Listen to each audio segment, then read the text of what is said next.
पण दुसऱ्या टप्प्याची जर का कोणी तयारी करत असेल त्यांच्याकडनं तर त्यांना म्हणू की आता आम्ही संपवून टाकू. कोणाला काय प्रॉब्लेम आहे? जीव धोक्यात घालून मासेमारी करतात.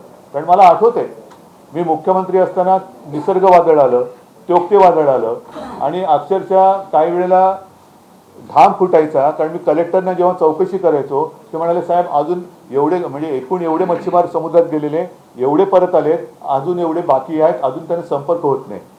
म्हणजे कुठे तुम्ही जाता, काय करता, गेले तर किती दिवस राहता, कसे राहता आणि इकडे आल्यानंतर जर का तुम्हाला अपमानास्पद राहावं लागत असेल आणि तुम्हाला हुसकावण्याची भाषा जर का कोण करत असेल तर तो अन्याय तोडून मोडून टाकल्याशिवाय शिवसेना स्वस्थ बसणार नाही. आणि कोळी लोकांचं मला एक कळतं की अडचण काय आहे की तुमच्याकडे कोणताही सातबाराचा उतारा नाही.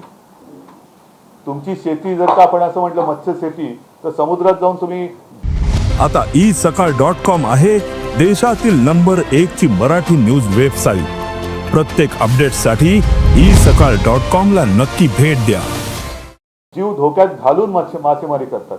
कारण मला आठवते मी मुख्यमंत्री असताना निसर्ग वादळ आलं, त्योक्ते वादळ आलं आणि अक्षरशः काही वेळेला घाम फुटायचा. कारण मी कलेक्टरना जेव्हा चौकशी करायचो ते म्हणाले साहेब अजून एवढे म्हणजे एकूण एवढे मच्छीमार समुद्रात गेलेले, एवढे परत आलेत, अजून एवढे बाकी आहेत, अजून त्यांना संपर्क होत नाही.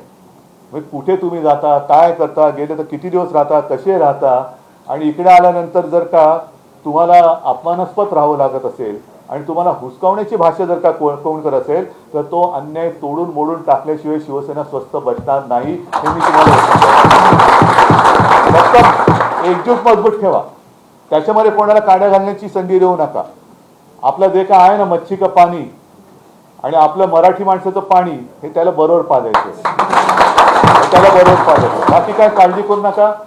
आणि आता कोळी महिला म्हटल्यानंतर काय वेगळं सांगण्याची गरज आहे. एकदा का कसं चिडलं की काय करतो तुम्ही? मग घाबरता कशाला तुम्ही? मग अजिबात काळजी करू नका. फक्त आता ह्या एका टप्प्यावरती आपण आलेलो आहोत.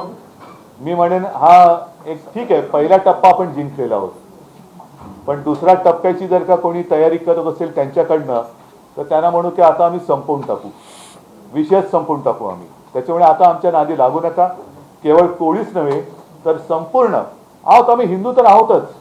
आम्ही अस्सल मराठी भाषा बोलणारे हिंदू आहोत. कोणाला काय प्रॉब्लेम आहे? कोणाला काय प्रॉब्लेम आहे? असं काय नाही आहे की कोणाची अमुक एक धर्माची भाषा ही, असं काही नाही आहे.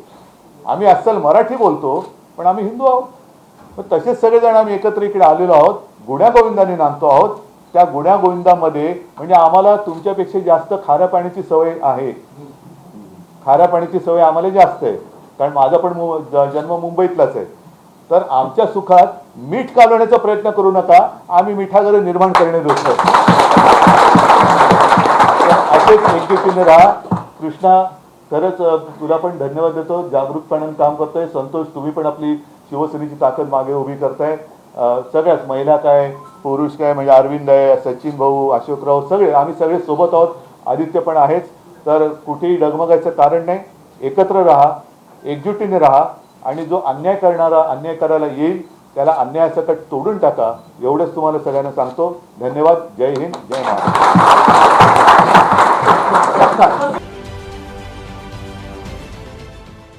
देश विदेशातील प्रत्येक घडामोडींचे लाईव्ह अपडेट मिळवण्यासाठी आता साम टीव्हीच्या सर्व सोशल मीडिया प्लॅटफॉर्मला लाईक, फॉलो आणि सबस्क्राईब करा. तसंच सर्व नोटिफिकेशनसाठी बेल आयकॉन प्रेस करायला विसरू नका.